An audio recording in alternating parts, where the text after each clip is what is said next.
we hope that that meeting is going to come by quickly because we are already in February.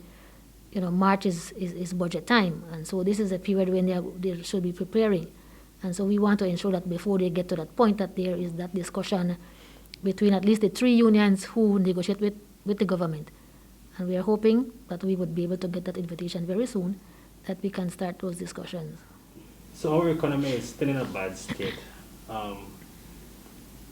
Prime Minister Briceño said that they want to avoid retrenchment. They are not a party or government of retrenchment, but they are still borrowing, I think, a little less than $1 million to meet salaries and day-to-day operational expenses.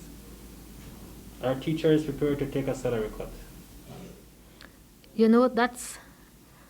That's a difficult question to answer at this time.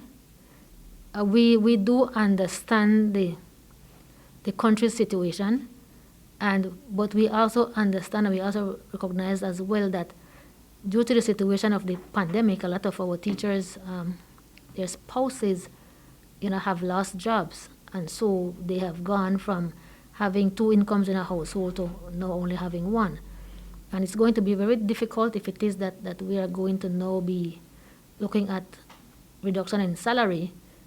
If it is that you went from a 2-income household to now a 1-income household, it's going to have a bigger impact on those teachers and public officers. So those are things that we would have to, look at in terms of what we would finally agree to and how it is that we would, work on compensation for that down the road. So I don't think that all in all, teachers don't understand the situation.